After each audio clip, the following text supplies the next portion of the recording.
मैं इसीलिए सच्चाई प्रचार कर रहा हूँ कि प्रभु हमें धनी कैसे और क्यों बनाता है। प्रभु क्यों चाहता है कि हमारे पास में अब्राहम की आशीष हो, और क्यों प्रभु चाहता है कि हम धन में संपन्न होते चले जाएं? क्यों? क्योंकि इस पृथ्वी पर हर परिवार सुसमाचार सुन सके। The steadfast love of the Lord never ceases. His mercies never come to an end. They are new every morning, new every morning. Great is thy faithfulness, O Lord.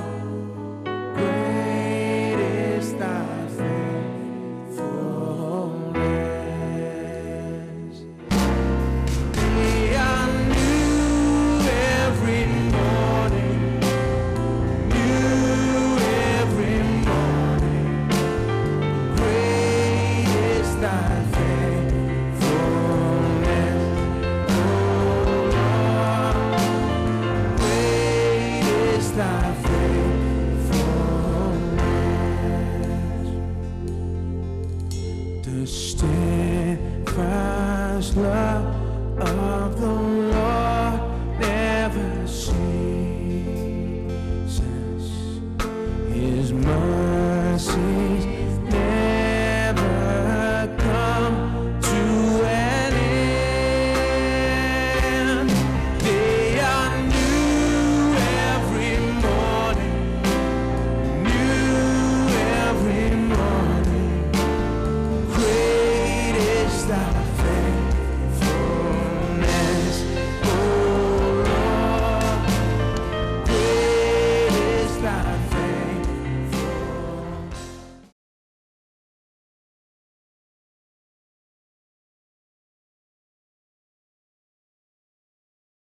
अय्यूब 22 और चलिए वचन 21 से आगे पढ़ते हैं। उससे मेल मिलाप कर तब तुझे शांति मिलेगी।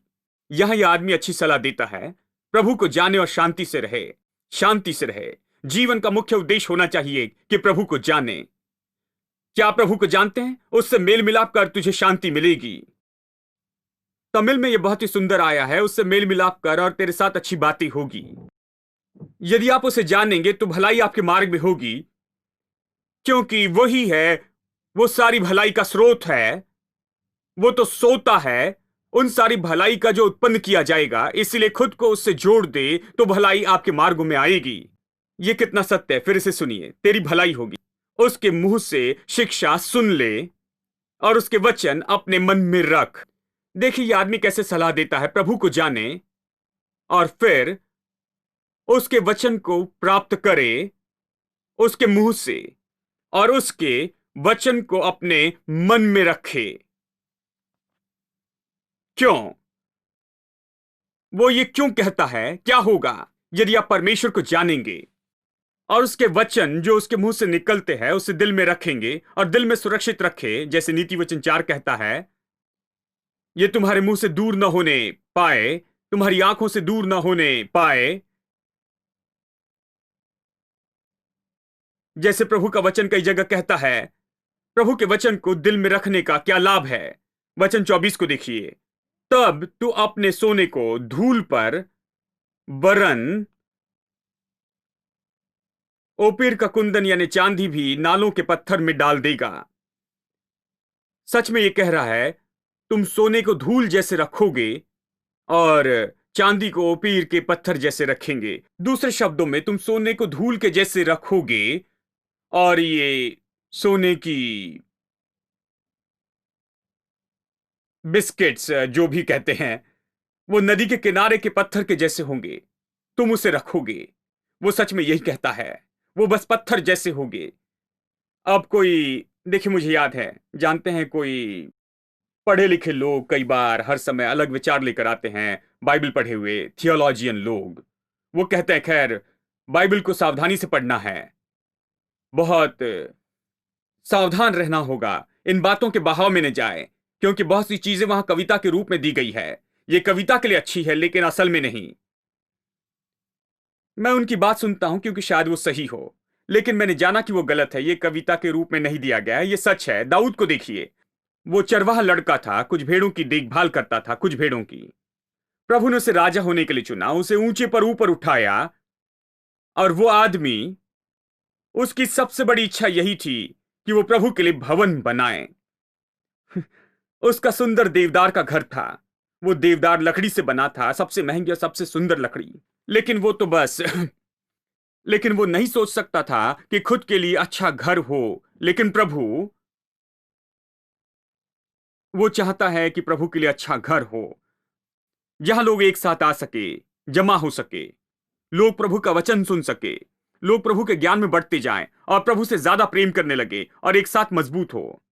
तो उसने निर्णय लिया कि वो प्रभु के लिए महान घर बनाएगा, कोई साधारण चीज नहीं, ऐसा घर जिसे देखने के लिए लोग आएंगे, क्योंकि वो पूरे संसार में शो पीस होगा। बस उसे बनाए अद्भुत रूप में। ये दिखाएगा उस महिमा में धन को जो प्रभु ने उसे दिया और आशीष दी थी। यानी बाइबल कहती है, यदि आप डेक्स बाइबल के बारे में जानते हैं, आप उस भाग को पढ़िए जहां दाऊद ने प्रभु के भवन को बनाने के लिए बहुत दान दिए। उसने व्यक्तिगत रूप में लगभग कुछ करोड़ों रुपए दिए थे। उन दिनों में प्रभु का भवन बनाने के लिए दान दिया, और उस समय सब लोग जो मालिक थे और इस्राएली देश में अगुवे थे, वो भी देने लगे। वो सब लोग देने लगे, और फिर करोड़ों और करोड़ों रुपए जमा होने लगे। और फिर वो अपने बेटे को बुलाकर कहता है, ये सारा पैसा है, मैं इससे नहीं बना पाया, लेकिन तू अपने समय में इसे बनाना, और याद रखना सब तैयार है, तुझे कोई पैसे देने की जरूरत नहीं है। सारा पैसा यहां पर है, सोना चांदी यहां पर है, इतना दूसरों ने दिया है, लोगों ने दिया है। उससे बढ़कर वो कहता है, मेरे पास सोना और चांदी है, और कीमती पत्थर है, और हर तरह की कीमती लकड़ी है, साधन है। प्रभु का भवन बनाने के लिए जो जरूरी है, उसका लेखा नहीं है, पूरी तरह गिन नहीं सकते। वो कहता है, गिनने का समय नहीं। मैंने उसका ढेर और ढेर लगाया है, मुझे कितना मिला उसे गिनने के लिए समय नहीं, सोना गिनने के लिए समय नहीं। क्या अब आपको लगता है कि चरवाहा लड़का कह रहा है? एक जीवन काल में बस छोटे चरवाहे लड़के के रूप में शुरू किया, कुछ भेड़ों के साथ व्यवहार किया, कुछ भेड़ों से, और वो बढ़कर संसार का सबसे धनी व्यक्ति हो जाता है। इतनी ज्यादा संपत्ति थी, और उसके दिल की इच्छा थी कि वो ये सारा धन ले और इसे खर्च कर दे उस उद्देश्य के लिए कि प्रभु के लिए महान भवन बनाए, प्रभु के लिए बड़ा घर बनाए, प्रभु की महिमा के लिए। मैं कहता हूं कि कोई आश्चर्य नहीं कि प्रभु ने इस चरवाहे को इतनी आशीष दी। उसकी इच्छा थी, ये नहीं कि उसका अपना अच्छा घर हो, उसका भविष्य अच्छा हो, पेंशन प्लान हो। उसकी इच्छा थी कि परमेश्वर के लिए महिमा में भवन बनाया जाए, और वो परमेश्वर की महिमा को दर्शाने वाला हो जाए। वो महिमा में धन जो परमेश्वर ने उसे दिया है, और उसके लिए उसने कुछ भी नहीं रख छोड़ा। उसके पास जो भी था उसने उसमें डाल दिया, और वो उसके बारे में कुछ नहीं सोचता है। सब कुछ प्रभु का था।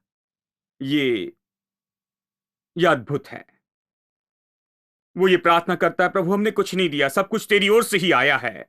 देखिए, वो ऐसा व्यक्ति था जिसका सिर सही जगह पर था। वो सही तरह से सोचता था, वो जीवन का सही दृष्टिकोण जानता था। सब कुछ तेरी ओर से आया, हम तुझे क्या दे?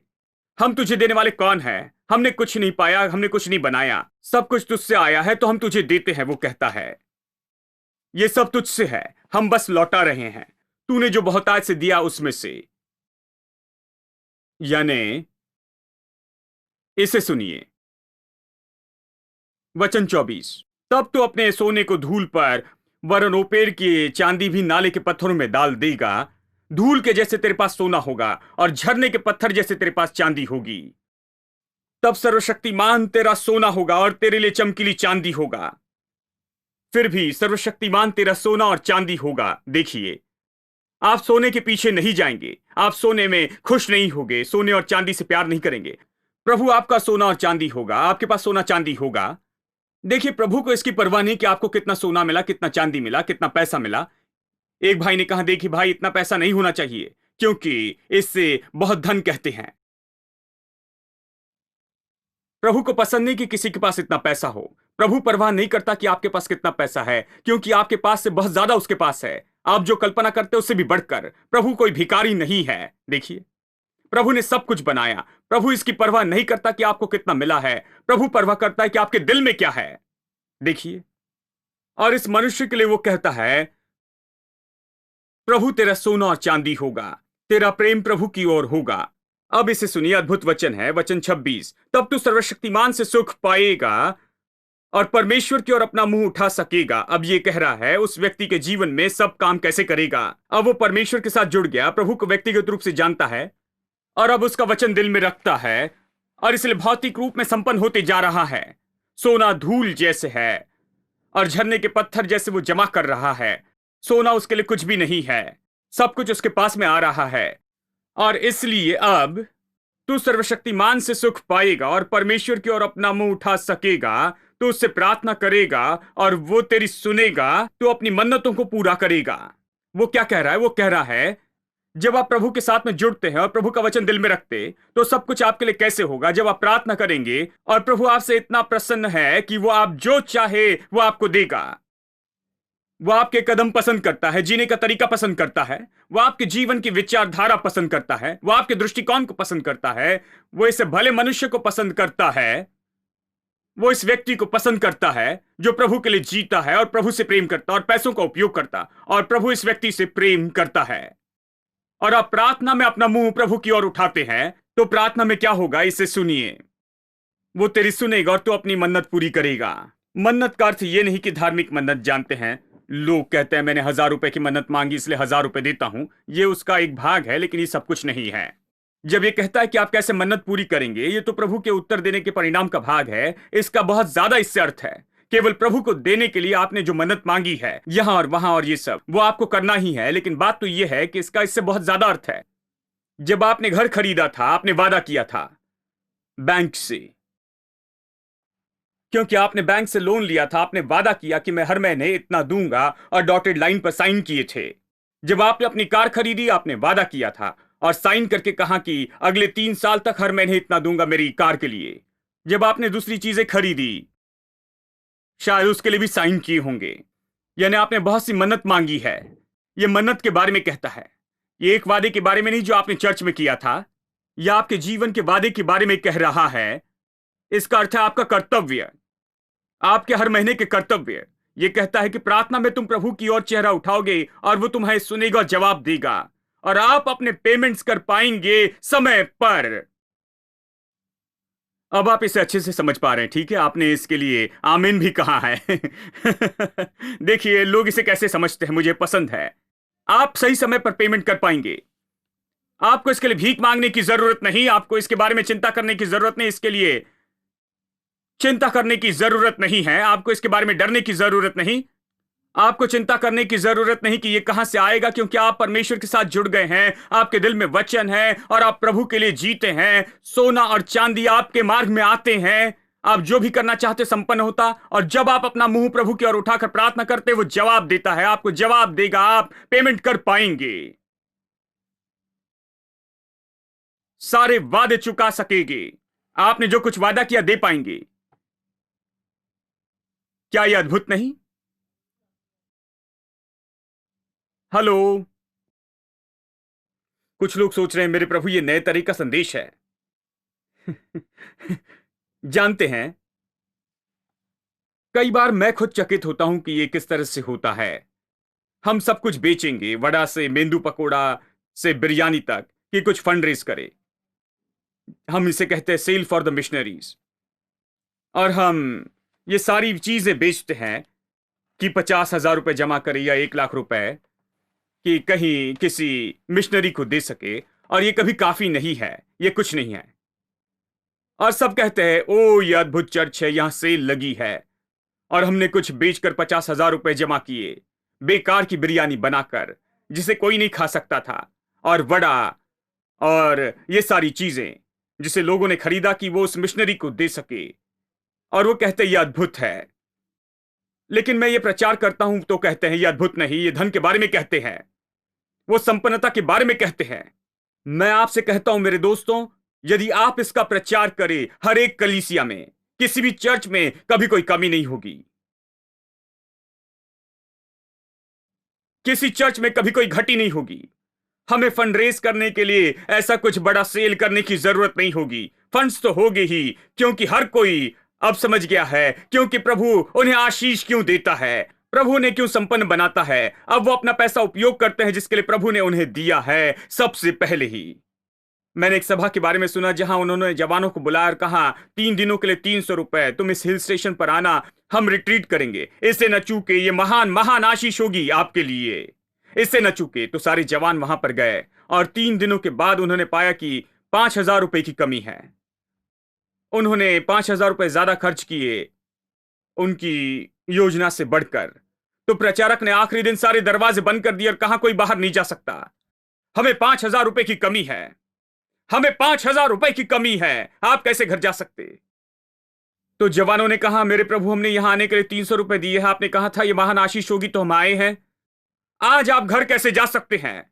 यदि घड़ी है तो ऑफरिंग बॉक्स में डाल दे, यदि चेन है तो ऑफरिंग बॉक्स में दे दे, यदि यह है तो दे दे, तुम ये जरूरत पूरी किए बिना कैसे घर जा सकती हो। इस जगह से जाने के पहले मुझे जानना होगा कि हमें 5,000 रुपए मिल गए हैं। अब यदि मैं वहां पर एक जवान होता तो कहता आपको किसने बताया कि यह सभा करे भाई, हमें सभा नहीं चाहिए थी। आपने सभा की और आपने न्योता दिया, आपने कहा 300 रुपए लगेंगे, यदि आप पहले कह देते कि 500 रुपए लगेंगे तो हम 500 रुपए चुका देते और यहां पर आते। आपने हमें 300 रुपए बताकर यहां पर लाया और अभी आप बता रहे हैं कि कमी हो रही है। अब यह सब ठीक है, यदि आप ऐसे हैं तो कहेंगे वो अच्छे प्रचारक है, प्रभु के अद्भुत जन है। इन्हें 5,000 रुपए की कमी हुई तो सारे दरवाजे बंद कर दिए और सबको अंदर रख दिया और उस दिन पैसा प्राप्त कर लिया। प्रभु की स्तुति, हमें पैसा मिल गया। मैं आपको बताऊं, यदि आपके पास काफी पैसे होते तो कह सकते थे घर जाइए, 5,000 रुपए चुका देंगे, कुछ बड़ा नहीं है। यदि ये 5,000 रुपए हो या 50,000 रुपए हो, हम वो चुका देंगे, प्रभु भला है, प्रभु अनुग्रहकारी है, उसने हमारी जरूरत से ज्यादा दिया है, हम वो चुका देंगे। देखिए देखिए, ये बहुत से चर्च में बड़ी समस्या दूर कर देगा। बहुत से चर्च में पैसों की कमी है और बहुत से मिशनरीज काम के लिए बहुत से दूसरे काम किए जाते हैं। अच्छे कारण है जिसके लिए देना चाहिए, जानते हैं, वो रुकना नहीं चाहिए। देखिए, वो रुकना नहीं चाहिए, प्रभु के लिए कुछ करेंगे यदि काफी पैसा होता है तो। देखिए, हम वो कर सकते हैं जो प्रभु चाहता है, जानते हैं। एक भाई ने मुझसे शिकायत की, खैर जानते हैं, मैंने टेलीविजन ऑन किया और वो पैसे मांगते हैं। मैंने कहा भाई उन्हें चलाने के लिए पैसा चाहिए, आप यहां बैठकर दिन भर इसका आनंद उठाते हैं, क्या आपने उन्हें कुछ दिया है? हेलो, क्या आपने कुछ दिया है? हाँ भाई, मुझे प्रचार बहुत पसंद है, मुझे ये पसंद है, बहुत पसंद है, सुबह से शाम तक ऑन करता हूं। ठीक है, आपने सुबह से शाम तक ऑन रखा, आपने आत्मिक बातों को पाया है, सामर्थी अभिषिक्त संदेश सुना है और ये सब जो टेलीविजन पर आता है, लेकिन क्या आपने कभी लिखकर कहा ये मेरी ओर से है, मैं आपको इतना देता हूं? वो कहते देखिए भाई, मैं सीमित कमाई वाला हूं भाई, इसलिए मैं इतना नहीं दे सकता हूं, लेकिन मैं टीवी का बहुत आनंद लेता हूं। लेकिन मुझे वो पसंद नहीं कि वो पैसे मांगते हैं। यदि उनके पास इतना पैसा होता तो पैसा नहीं मांगते, क्योंकि उनके पास भी बहुतायत से होता। घटी क्यों है जानते हैं? क्योंकि सब लोग पतली रस्सी पर ही चल रहे हैं, सबके पास केवल इतना ही है और ज्यादा नहीं है, वो नहीं दे सकते, जानते हैं। वो खुद बहुत परेशानी में है। मैं इसीलिए इसके बारे में प्रचार कर रहा हूं दोस्तों, मैं इसीलिए सच्चाई प्रचार कर रहा हूं कि प्रभु हमें धनी कैसे और क्यों बनाता है। प्रभु क्यों चाहता है कि हमारे पास में अब्राहम की आशीष हो, और क्यों प्रभु चाहता है कि हम धन में संपन्न होते चले जाए? क्यों? क्योंकि इस पृथ्वी पर हर परिवार सुसमाचार सुन सके, और आप और मैं इसे संभव करेंगे। हम इसे संभव करेंगे यदि सबके पास पैसा है। जानते हैं, आपको वड़ा और बिरयानी बेचने की जरूरत नहीं है, बस एक चेक लिखे, कितना चाहिए, सेल कैंसिल कीजिए, मैं आपको 1,00,000 रुपए का चेक देता हूं, ये यहां पर है, खत्म। ये इसलिए क्योंकि मन बहुत छोटे हैं, उसमें प्रभु की योजना और उद्देश्य नहीं आए हैं, हम इतने ऊंचे स्तर पर नहीं सोचते हैं। जानते हैं, चलिए मैं पढ़ता हूं, अध्याय 22 तुम घोषित करोगे। मैं इसी वचन पर खत्म करना चाहूंगा, जो बात तू ठान ले वह तुझसे बन भी पड़ेगी और तेरी मार्ग पर प्रकाश रहेगा। तुम एक बात को ठान लोगे, घोषित करोगे। यह इस तरह कहता है, तुम भी बात घोषित करोगे, यानी आप निर्णय लेकर घोषित करेंगे। देखिए, हर समय जब आप सामर्थ पाकर आशीषित नहीं होते हैं, जब आपके पास काफी नहीं होता है, बाकी सब आपका भविष्य निश्चित करते, सारे आपके रिश्तेदार साथ में आते और कहते नहीं, ये नहीं खरीदना क्योंकि तुम ये नहीं ले सकते, तुम ऐसा घर नहीं खरीद सकते, तुम ऐसी कार नहीं खरीद सकते, इससे मत खरीदना। वो ऐसा क्यों कहते हैं? क्योंकि आपके पास नहीं है, आपको सामर्थ नहीं मिली। वो सब आपको घेर कर बैठते और कहते हैं ये इतना ही है और कुछ नहीं, तुम इससे परे नहीं जाना, तुम्हें इससे ज्यादा नहीं मिलेगा। यानी यदि आपको घर खरीदना है, केवल रिश्तेदार ही सीमा नहीं रखते हैं, बैंकर भी आते हैं। उनके पास प्रोग्राम है पहले से योग्य ठहराना, ये जानते हैं, प्री क्वालिफाइड। तो वो अपनी नोटबुक लेकर आते हैं और कहते हैं पिछले 3 साल से आपने कितनी कमाई की है, मैं आपके रिटर्न और सब देखता हूं, आप कितना चुका सकते हैं। वो कहते हैं हम आपको इतना दे सकते हैं, आपको 20 लाख रुपए दे सकते हैं और ज्यादा नहीं। यानी आपको इससे नीचे का घर खरीदना है। यानी जब भी प्री क्वालिफाइड की बात होती है तो हमारे मन में पहले ये विचार आते हैं। देखिए, वो जो भी कहते हैं वो अच्छे से जम जाता है, क्योंकि हम वचन में ज्यादा नहीं हैं, विश्वासी वचन में ज्यादा नहीं। यानी जब पहले से नियुक्त करने वाली बात आती है तो हमें एक लोन के लिए योग्य बनाते हैं। हम कहते हैं यदि इसी तरह से योग्य हूं तो बस यही मिलेगा। लेकिन मैं आपको बताऊं, यीशु का नाम आपको बहुत ज्यादा के लिए योग्य बनाता है। हेलो, देखिए, आपको ऐसी जगह नहीं रहना है जहां कोई आपका भविष्य निश्चित करता है और आपको बताता है कि आप ये पा सकते हैं, आप क्या नहीं पा सकते। यह आपके विश्वास के अनुसार होगा। आपका विश्वास कहां पर है? क्या आपके दिल में कुछ नहीं है? क्या आप प्रभु का वचन नहीं देख सकते हैं? क्या आप कुछ विश्वास नहीं करते? आपने क्या निर्णय लिया? क्या आप निर्णय नहीं ले सकते? आपने जो विश्वास किया और आपने जो अपेक्षा की है, आपके विश्वास से और कोई आपके लिए निर्णय लेकर बातें न करे। आप निर्णय ले अपने दिल में जो विश्वास है उसके अनुसार। इसलिए आपको दिल में प्रभु का वचन रखना पड़ता है और दिनों दिन बढ़ते जाना है प्रभु की विश्वास योग्यता और ज्ञान में। यानी इसके आधार पर, आपके पास जो विश्वास है उसके आधार पर आपको क्या चाहिए वो निर्णय ले सकते हैं। Your grace is all sufficient, it's an all sufficient grace. Your power and your glory are forever on display. And your loving kindness is better than life. Oh, it's better. Oh, better than life. Oh, so much better. Jesus, your loving kindness is better than life. Fairest of 10,000. Fairest of 10,000, you are fair.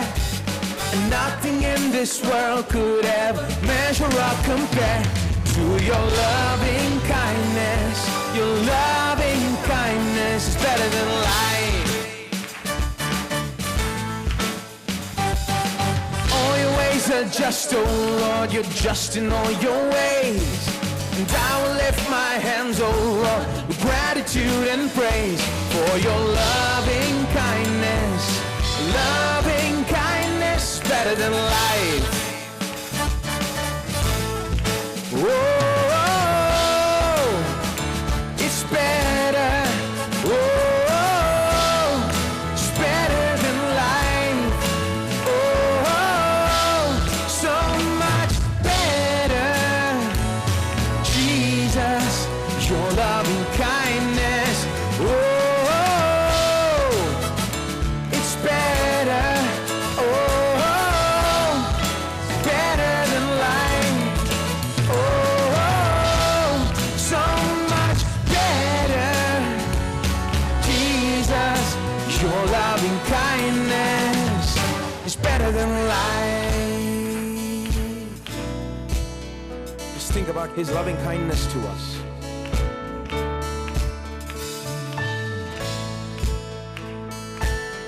Think about how He has been good to you, loving to you. Sing this with me. Jesus, your loving kindness is better than life itself. Better than life itself. Jesus, your loving kindness is better than life itself. It's better than life. Jesus, Jesus, your loving kindness is better than life itself. Better than life. One more time. Jesus, your loving kindness is better than life itself. Better than life itself. It's better than life. Whoa, it's better.